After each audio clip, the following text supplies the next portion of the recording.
Grande annonce du côté de Donjon Dragon, on nous a finalement révélé pourquoi Luke Gygax, le fils de Gary Gygax, co-créateur du jeu, se déplaçait dans les bureaux de Seattle pour manigancer une nouvelle création. J'ai aussi eu la chance de lire un nouveau jeu de rôle hyper ambitieux, une des plus grosses patentes JDR qui est tombée sur mon bureau dans les dernières années. Je vais vous en parler de Seven Part Pact. Et finalement, le codex, le nouveau VTT, la table virtuelle pour Draw Steel est finalement disponible. Fait que voilà, au programme aujourd'hui, je vous parle de toutes ces affaires-là!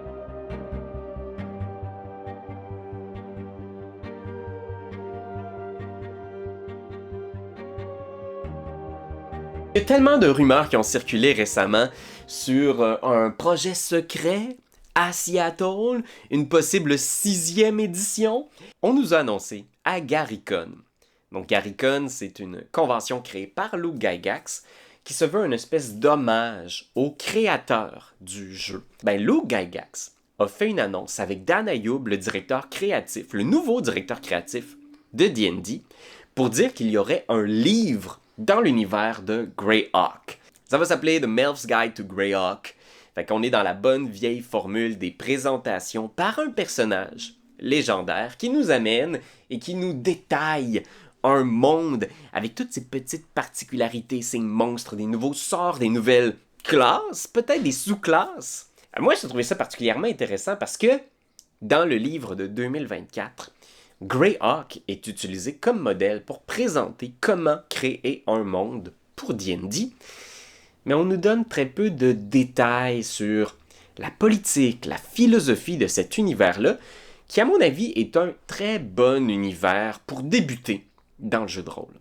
Il y a bien sûr des personnages légendaires comme Euse, Mordenkainen, Vecna est originaire à la base de Greyhawk. On nous a aussi révélé que ce serait peut-être une couverture un peu rétro. Cette illustration, entre autres, qui a circulé beaucoup, une peinture achetée par Vince Vaughn qui serait peut-être la couverture du livre. On le sait pas, il y a beaucoup de rumeurs qui circulent, mais on sait peu de choses sur le produit comme tel.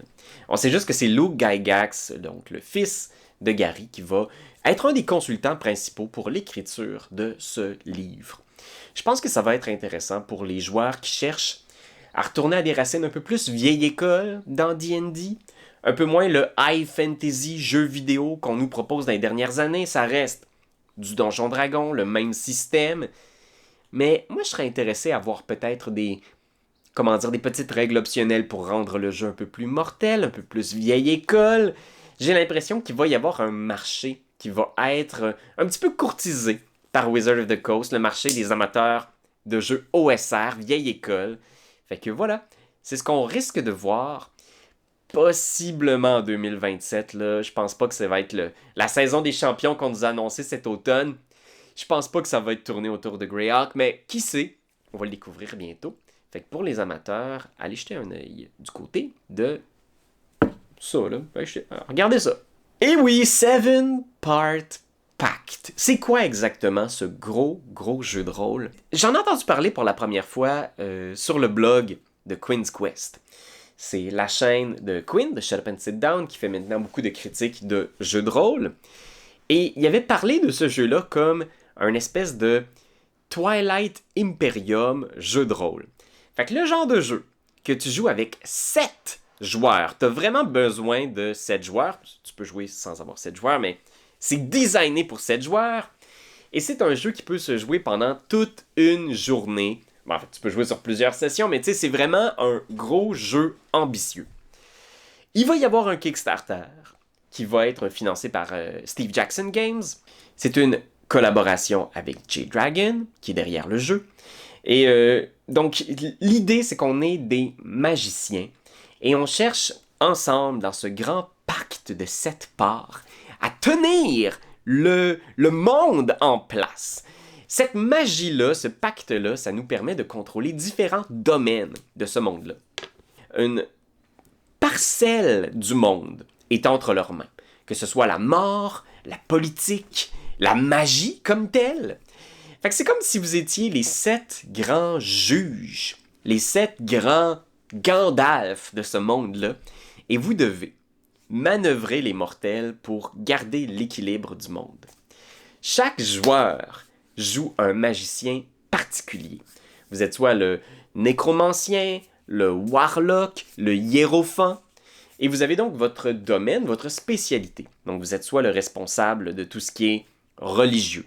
Vous êtes peut-être le responsable de la politique mortelle. Ou si vous êtes le nécromancien, vous êtes le gardien du monde des morts. Chaque joueur va donc contrôler son domaine dans ce qui semble être un mini board game. Si vous êtes le warlock, par exemple, vous allez faire naître les différents mortels puissants politiquement du royaume. Qui est le roi du royaume? Qui est ses enfants? Qui sont ses adversaires? C'est quoi les différentes factions politiques qui opèrent dans notre royaume? Si vous êtes le nécromancien, vous allez être responsable de tous ceux qui meurent.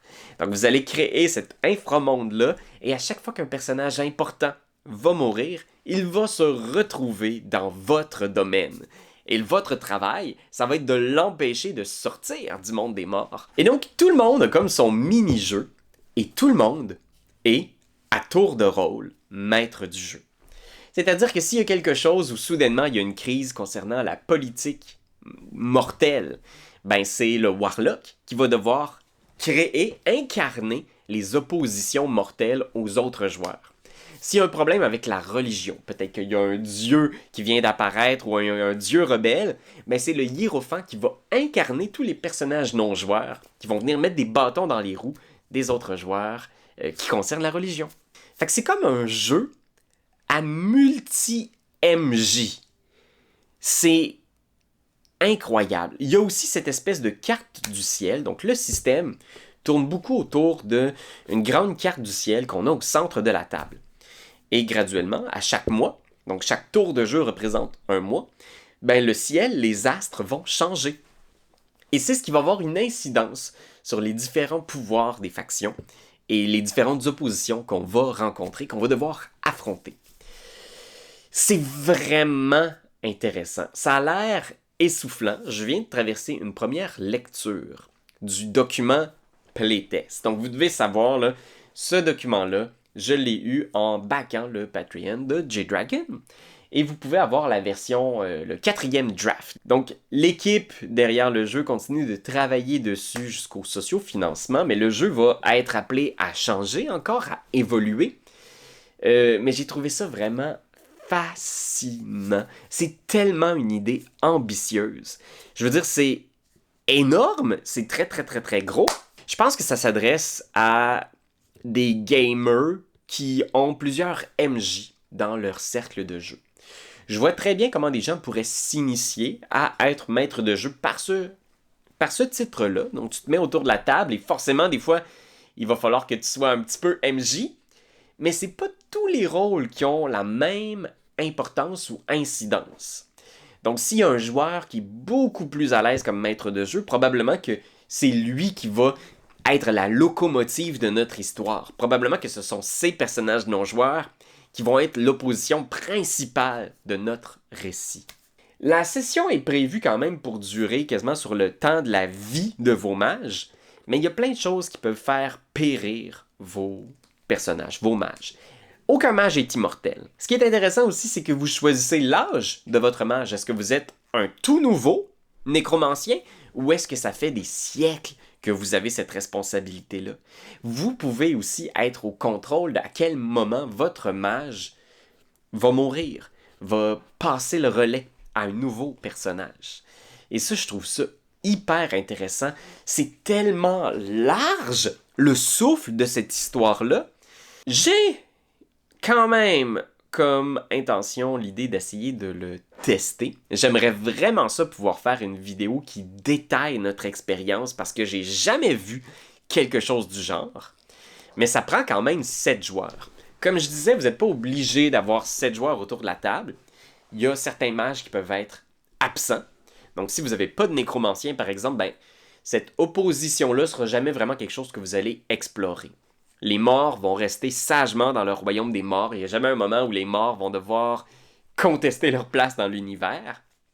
Mais je pense que le design de 7 joueurs, 7 personnages, ben c'est vraiment là où le jeu prend tout son souffle, à mon avis. C'est vraiment chouette, ça m'a rappelé justement un peu les dynamiques dans Sandman. Tu sais, imaginez ces grandes entités, la mort, les rêves, qui ont une incidence sur les mortels, mais qui ont aussi leurs petits agendas personnels.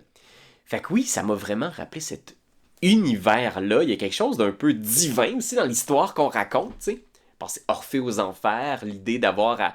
Ok, ben là, aujourd'hui, on part en mission parce qu'il y a un problème dans le monde des morts. Il va falloir aller dans le monde des morts pour aider le nécromancien, tu sais.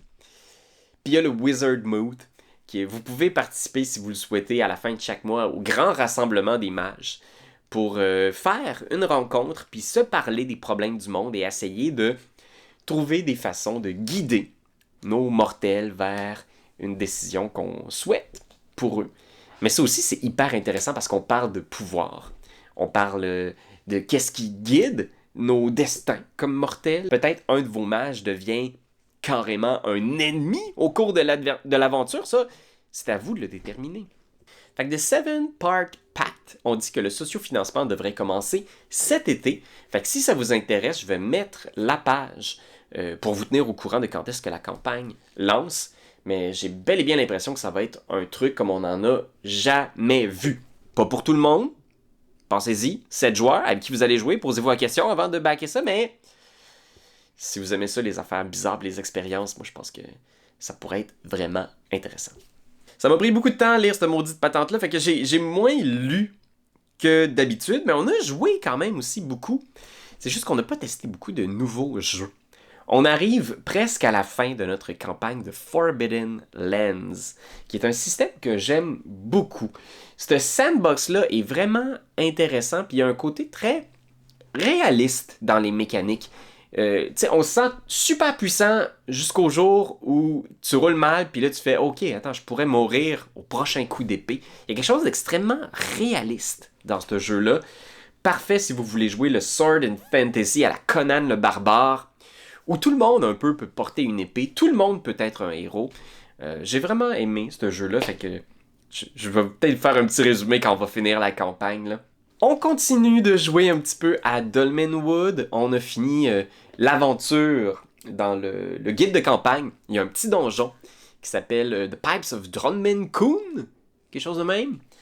C'est une aventure où il y a un petit château abandonné à explorer. Et j'ai beaucoup aimé ce petit donjon-là. Au début, je le trouvais simple. À la première lecture, je me disais, est-ce qu'on va avoir du fun là-dedans? Ça me semble manquer un peu de piment. Il n'y a pas de twist, mais finalement, c'est un charme à rouler. Il y a un beau petit puzzle, il y en a quelques-uns même à l'intérieur, entre autres avec un cadran solaire. Il faut trouver comment l'activer. Je l'ai vraiment trouvé chouette. Ça se roule vraiment en one-shot. Puis d'ailleurs, je travaille sur une vidéo des meilleurs one-shots. Des aventures que tu peux rouler en une soirée.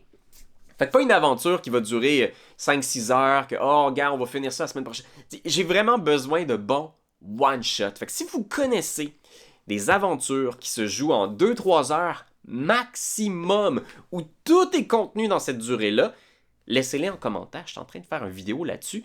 Puis j'aimerais vraiment trouver les bonnes aventures pour D&D, OSE, tous les systèmes un petit peu fantasy. Ben laissez-moi en commentaire vos meilleurs one-shots, puis je les testerai. Et pour finir avec les petites annonces ludiques, il y a une grosse sortie pour MCDM sur Steam. Oui, oui, la boutique de jeux vidéo.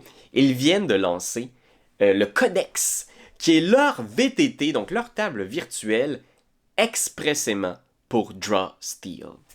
Si vous ne connaissez pas Draw Steel, c'est le nouveau jeu de rôle de MCDM. C'est un jeu de rôle qui me fait penser beaucoup à Gloomhaven. Fait que c'est un jeu de rôle qui met de l'avant le combat tactique, rapide, snappy, où tu as vraiment des décisions un peu jeu de table à prendre, des vraies belles décisions tactiques. Oui, c'est un jeu de rôle, donc vous avez un personnage, une histoire, tout ça, mais le jeu met vraiment en vedette le combat, les cases, les miniatures. Puis ça faisait longtemps que Matt Colville rêvait d'avoir son propre VTT qui connaît les règles de son jeu. Parce que c'est vrai que c'est frustrant des fois de jouer avec un VTT lambda, puis de réaliser que il y a beaucoup qui reposent encore sur le joueur. Mais ici, ce qui est chouette, c'est que Codex connaît absolument tout le jeu. Fait que le système, la table, peut vous guider dans votre personnage, peut vous apprendre même les règles du jeu. Moi, c'est ce que j'ai trouvé fascinant, puis c'est pourquoi j'aime des tables, par exemple, comme Board Game Arena, qui est un browser où tu peux jouer à des jeux de table en ligne. C'est que tout est programmé à l'intérieur, fait que le jeu te guide sur le « Ah, attends, non, t'as pas le droit de faire ça théoriquement. » Le codex fait ça pour vous. Donc, il vous dit, si vous utilisez une habileté, jusqu'où vous pouvez vous téléporter. Vous pouvez briser les règles si vous souhaitez, puis c'est ce que j'ai trouvé vraiment chouette du codex, c'est que tu peux décider de l'ignorer complètement pour aller au-delà du déplacement qui te serait permis, etc. Donc, de faire tout ce que tu pourrais faire à une table physique de jeu de rôle. Mais en même temps, le jeu te guide. Il t'enseigne. Il te dit « Hey, écoute, tu viens de gagner, oublie pas ta ressource héroïque au début de ton tour. Là tu gagnes. Wow, dans cette situation-là, tu gagnes une ressource héroïque. » Fait que c'est vraiment super. Puis, à l'intérieur, tu as ton outil de création de token. Tu as la musique à l'intérieur. Tu peux même programmer la musique d'intro de ton personnage. Fait qu'à chaque fois que c'est le début du tour de ton personnage, il y a la musique de ton choix qui démarre, qui annonce que ça va être ton tour. Watch out! L'interface aussi pour créer un personnage a l'air d'être hyper chouette. Vraiment facile de gérer toutes vos statistiques, vos habiletés. Tout ce que vous pouvez faire dans un combat se retrouve tout à la même place. Tu peux importer ta carte virtuelle de ton choix. Donc oui, tu n'as pas besoin de travailler avec les cartes du système de codex. Il y a un système de hauteur aussi, où tu peux mettre différentes cartes sur différents layers pour dire « Ok, ben ça c'est le sous-sol, ça c'est au-dessus. » Parce que, pour ceux qui ne le savent pas, Draw Steel, c'est un jeu où on se lance beaucoup. Tu peux défoncer des murs, tu peux défoncer le plancher, tu peux envoyer quelqu'un à travers le plafond, tu sais. Fait que le jeu, le codex, intègre ces éléments-là. La lumière dynamique aussi. Fait que oui, hein, tout ça, c'est pas gratuit. Vous devez savoir, le modèle d'affaires en ce moment qu'il propose, c'est vous achetez le jeu sur Steam. Donc, en pré-lancement, en ce moment, il est 20$. Donc, 25$ canadiens si vous voulez l'acheter. Mais vous devez savoir que tous les joueurs doivent avoir le codex. Fait que le MJ a le codex, mais tous les autres aussi, les participants, doivent avoir une copie du logiciel sur leur ordinateur. Fait que oui, ça, je sais que ça refroidit certaines personnes, mais à 20$ pour vrai, tu sais, moi quand j'achète une aventure, des fois, on cote toute la gang pour acheter le kit de départ. Tout le monde me met 20$. Fait que si vous avez l'intention de jouer à Draw Steel, que vous voulez jouer de façon épique, au maximum des capacités du jeu, ben je vous inviterai à aller jeter un œil sur le codex parce que ça a l'air vraiment cool. Ils m'ont pas commandité. Quoique j'aimerais ça. Mais non, moi j'ai vraiment juste trouvé ça très cool. Sachez-le, là, c'est une grosse patente. Si un moment donné, là, on en fait un petit playtest, j'essaierai de le filmer parce que il y a une petite courbe d'apprentissage pour savoir comment toutes les affaires fonctionnent, pour tirer le meilleur du logiciel. Mais il y a déjà beaucoup de tutoriels qui existent en ligne. Fait que voilà, Internet, c'était mes petits survols de ce que j'ai testé, ce que j'ai lu, ce que j'avais envie de partager dans l'univers du jeu de rôle pour le mois. Fait que merci d'être là. N'hésite pas à t'abonner si tu découvres la chaîne. Et si tu veux voir l'équipe de A2Game jouer à toutes sortes de niaiseries, et c'est le cas de notre dernière aventure sur Patreon, où on joue à Basic D&D, comme si on était en 1989. Fait que c'est vraiment le taco, le moral, les réactions, des suivants. C'est tellement le fun. On joue à l'aventure classique, le culte du dieu serpent. C'est que du plaisir. J'ai vraiment eu ma phase old school D&D, là. Puis j'ai comme une nostalgie du taco, de ce système plus simple. Mais j'ai été vraiment content de retoucher à Basic D&D. Ça a été tellement chouette. Puis vous pouvez le regarder maintenant sur Patreon. Fait que oui, je vous le suggère fortement, c'était vraiment génial. Fait que merci Internet d'être là. Puis on se retrouve très bientôt pour d'autres vidéos.